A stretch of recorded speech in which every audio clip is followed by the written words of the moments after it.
বস্তুটো কি হৈছে ৰোটেট হৈ গৈছে চাবা দেই তো এ বি তলত যদি তোমাৰ কিউ আৰ দি দিয়ে ঠিক আছে তো এ বি তলত ইয়াত পি কিউ আহি আছিলে কিন্তু এবাৰ কি আহিব লাগিব কিউ আৰ আহিব লাগিব মানে বস্তুটো এনেকৈ এবাৰ ৰোটেট কৰিছে চোৱা ইয়াত এই নেমিংখিনি এবাৰ এনেকৈ ৰোটেট কৰিছে মানে ৰোটেট কৰাৰ পিছত নেমিংখিনি কেনেকৈ হ'ব চোৱা ট্ৰাইংগলটো একচুৱেলি এনেকুৱা হ'ব লাগিব মানে এ বি হৈছে নহয় তলত কি আছে এ বি তলত কিউ আৰ আছে এ বি কিউ আৰ তো ইয়াত দিব লাগিব মই কিউ ইয়াত দিব লাগিব মানে আৰ তো বস্তু ৰোটেট কৰি যোৱা নাই জানো তো এইটো পি হ'ব ন তো এ বি তলত যদি কিউ আৰ আহিছে তো এ চি তলত এবাৰ কি আহিব কিউ আৰ এ চি তো এ বি তো বি চি ল'ব লাগিব ঠিক আছে এ বি তলত যদি কিউ আৰ আহিছে তো বি চি তলত তোমাৰ আৰ পি আহিব ঠিক আছে বি চি তলত তোমাৰ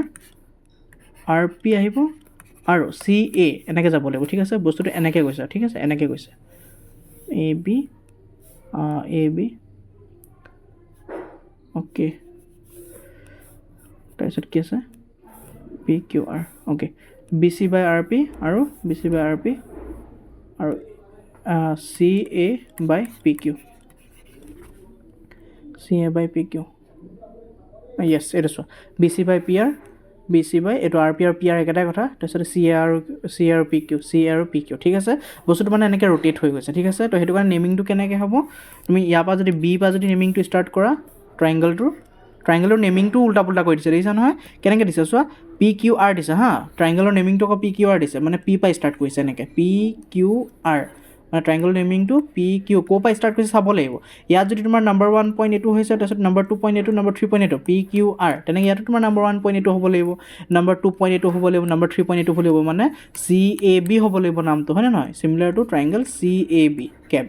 ঠিক আছে বুজি পালা এতিয়া চি এ বি সেইটো কাৰণে এইটো অপশ্যন হ'ল আদাৰৱাইজ যদি বেছি চাবলৈ মানে দিগদাৰ হৈ যায় এ বি আৰু কিউ আৰ চাবা ইয়াতে আছে এ বি আৰু কিউ আৰ একেলগত ইয়াতে আছে বেলেগ ক'তো নাই চোৱা তুমি ইয়াত আছে কিন্তু ইয়াত তোমাৰ এ বিটো তোমাৰ কোনপিনে আছে লেফ্ট হেণ্ড চাইডে আছে আৰু ইয়াত তোমাৰ কিউ আৰটো ৰাইট হেণ্ড চাইডে আছে সেইটো বস্তু চাবলৈ মই শিকালোঁ মানে ঠিক আছে তাৰপিছত আহি গ'ল ডিষ্টেঞ্চ ফৰ্মুলা কনচেপ্ট এইটো যে যদি ছাপ'জ তোমাৰ ওচৰত ডিষ্টেঞ্চ ফৰ্মুলা দিছে 3,2 উলিয়াবলৈ আৰু এইপিনে তোমাৰ দি দিছে -1,6 দি দিছে যেনিবা ঠিক আছে ইয়াত উলিয়াব লাগে তো মই এনেকৈ কওঁ যে এই বস্তুৰ আগত তুমি কি কৰিবা এনেকৈ এটা মানে থ্ৰেড এটা বনাই ল'বা ঠিক আছে ইয়াৰ এক্স আৰু ইয়াৰ এক্সটো জইন কৰি ল'বা আৰু ইয়াৰ ৱাই আৰু ৱাইটো এনেকৈ জইন কৰি ল'বা ঠিক আছে এতিয়া প্ৰথমত কি কৰিবা 3 আৰু -1টো চুজ কৰিবা 3 আৰু -1ৰ ভিতৰত কোনটো ডাঙৰ হয় 3টো ডাঙৰ হয় তো 3টো আগত পাতিবা তাৰপিছত মাইনাছ পাতিবা তাৰপিছত সৰুটো পাতিবা সৰু কি আছে -1 আছে তো -1 পাতিবা তাৰপিছত স্কোৱাৰ কৰিবা ঠিক আছে গোটেইটো কি কৰিবা স্কোৱাৰ কৰিবা তাৰপিছত প্লাছ তাৰপিছত এবাৰ ৱাইটো ল'বা ৱাই থ্ৰেডডাল চোৱা 2 আৰু 6ৰ জেগাত কোনটো ডাঙৰ 6টো ডাঙৰ তো 6টো আগত পাতিবা তাৰপিছত তোমাৰ ইটো পাতিবা 2 পাতিবা তাৰপিছত স্কোৱাৰ কৰিবা ঠিক আছে এনেকৈ পাতে মানে তো এতিয়া ইয়াত যদি চাওঁ আমাৰ কি আছে 1,0 আৰু -1,0 কি আছে 1,0 আৰু -1,0 মাজত ডিষ্টেঞ্চ উলিয়াব গৈছে আমি কি কৰিম ৰুট অভাৰ পাতিম চ' আগত আমি লিংক কৰি লওঁ 1 আৰু -1 লিংক কৰোঁ 0 আৰু 0 লিংক কৰোঁ ঠিক আছে কেলৈ কৰিলোঁ বুজি পালা নহয় মই কৈছোঁ এক্স আৰু এক্সটো লিংক কৰি ল'বা ৱাই আৰু ৱাইটো লিংক কৰি ল'বা তো এক্সত কি আছে 1 আৰু -1 তো ডাঙৰ কোনটো হয় 1 ডাঙৰ হয় তো 1টো আগত পাতিবা তাৰপিছত মাইনাছ পাতিবা তাৰপিছত সৰু কোন হয় -1 আকৌ -1 পাতিব লাগিব কাৰণ সেইটো এটা ফৰ্মুলা মাইনাছ এইটো নাম্বাৰৰ মাইনাছ স্কোৱাৰ তাৰপিছত 0 আৰু 0 আছে 0 থাকিলে একো কৰিবই নালাগে লিখিব নালাগে ঠিক আছে তো এইটো আমি এতিয়া ছল্ভ কৰোঁ 1 মাইনাছে প্লাছ হৈ যাবতো তো এইটো হৈ যাব 1 + 1 আকৌ স্কোৱাৰ হ'ব তো ৰুট অভাৰ 1 + 1 কি হ'ব 2 স্কোৱাৰ তো square root over cancel answer কি হ'ব 2 হ'ব ঠিক আছে অ'কে তো আনচাৰ কি হ'ব 2 হ'ব তেনেকৈ ছল্ভ কৰিবা এতিয়া চোৱা the distance of the point এটা ডিষ্টেঞ্চ যেতিয়া সোধে কিবা এটা এক্স এক্সিছ বা জেড এক্সিছ বুলি কৈ পিনি যদি সোধে তাৰ আনচাৰটো কেনেকৈ দিবা চোৱা মই ইয়াত কনচেপ্টটো লিখি আনিছোঁ কনচেপ্টটো ক'ত গ'ল এইটো চোৱা যদি সোধে যে ডিষ্টেঞ্চ ফ্ৰম ৱাই এক্সিছ সদায় এক্স ভেলুটো টিক মাৰ্ক দি দিবা যদি সোধে ডিষ্টেঞ্চ ফ্ৰম এক্স এক্সিছ তো তুমি ৱাই ভেলুটো টিক মাৰ্ক দি দিবা ঠিক আছে কি ক'লোঁ এক্স হ'লে ৱাই হ'লে এক্স এতিয়া আমি তালৈ যাওঁ আৰু ভেলুটো চেক কৰোঁ ডাইৰেক্ট টিক মাৰ্ক দিম আৰু বেছি ৰৈ নাথাকোঁ এতিয়া চোৱা কি সুধিছে distance of the point 4,7 from Y axis তো এক্স ভেলু কোনটো হ'ব ৱাই এক্সিছ সুধিছে ন তো এক্স ভেলু চেক কৰা 4,7 4টো এক্স হয় 7টো ৱাই হয় তো 4টো আমি টিক মাৰ্ক দিম ঠিক আছে বিকজ এইটো এক্স হয় ৱাই এক্সিছটোৰ পৰা সুধিলে এক্সৰ ভেলুটো টিক মাৰ্ক দিবা তাৰপিছত এইটো চোৱা এইটো ডাইৰেক্ট আনচাৰ 1 হ'ব এনেকুৱা কিছুমান ফৰ্মুলা থাকে সেইটো মই কৈ দিছোঁ ট্ৰিগনমেট্ৰি ফৰ্মুলা কেইটামান আছে ঠিক আছে সেইটো আমি তাৰ পৰাই সলভ কৰিম চ' এনেকুৱা ফৰ্মুলা চোৱা sin স্কোৱাৰ থিটা cos স্কোৱাৰ থিটা যদি একেলগত থাকে তাৰ আনসাৰ সদায় 1 হ'ব তেনেকৈ তোমাক এনেকৈ দিব sec স্কোৱাৰ থিটা tan স্কোৱাৰ থিটা একেলগত থাকিলেও 1 হ'ব cosec স্কোৱাৰ থিটা আৰু cot স্কোৱাৰ থিটা একেলগত থাকিলেও আনসাৰ কি হ'ব 1 হ'ব এইটো মনত ৰাখিবা ঠিক আছে এই স্কোৱাৰটো মন দিবা স্কোৱাৰ থাকে কিন্তু ঠিক আছে স্কোৱাৰ থাকিলে গম পাবা যে এই টাইপৰ কুৱেশ্যনটোৱে হয় তো আনসাৰ ডাইৰেক্ট ডকুমেণ্ট 1 দি আহিবা একো মানে ভয় খাব নালাগে ঠিক আছে আনসাৰ ডাইৰেক্ট কি হ'ব 1 হ'ব তাৰপিছত number of parallel tangent in a circle এইটো আমাৰ হেৰি ফৰ্মুলা বেছড হয় মানে কনচেপ্ট আণ্ডাৰষ্টেণ্ডিং বেছড হয় মানে কি কয় মেমৰাইজ কৰি থোৱা হ'ব লাগিব এইটো 2টা ঠিক আছে এটা চাৰ্কেল আছে পেৰেলেল টেনজেণ্ট কেইটা হ'ব পাৰে 2টা হ'ব পাৰে হয়নে নহয় ঠিক আছে তাৰপিছত আহি গ'ল তোমাৰ নেক্সট কুৱেশ্যন আছে নেকি আৰু য়েছ আছে এতিয়া চোৱা এই কুৱেশ্যনটো চোৱা ইয়াত তোমাৰ এটা চাৰ্কেল আছে চাৰ্কেলটোত তোমাৰ টি পইণ্টৰ পৰা 2টা টেনজেণ্ট এনেকৈ ড্ৰ কৰাৰ কথা কৈছে সদায় মই দেখিবা এই দুটাটো 90 ডিগ্ৰী হ'বই হ'ব ঠিক আছে চেণ্টাৰৰ এংগেলটো ইয়াত দিয়া থাকে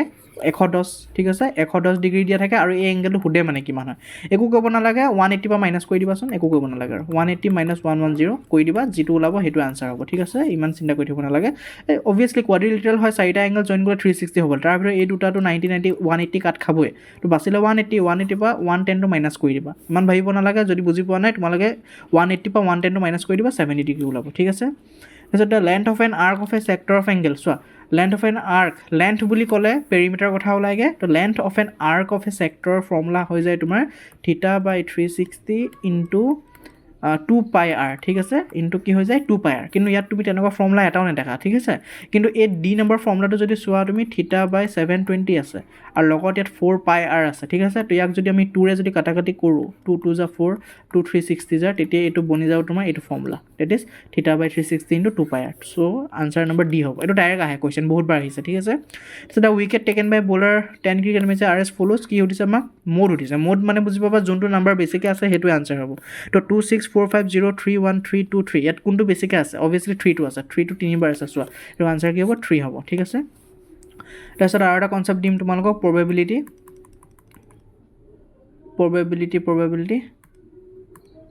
কনচেপ্ট এটা আছে যে probability of event cannot be greater than 1 মানে 1তকৈ বেছি কেতিয়াও হ'ব নোৱাৰে 1 হ'ব পাৰিব কিন্তু 1তকৈ বেছি কেতিয়াও হ'ব নোৱাৰে আৰু 0তকৈ কম কেতিয়াও হ'ব নোৱাৰে ঠিক আছে তো সেইটোৱে মই ইয়াত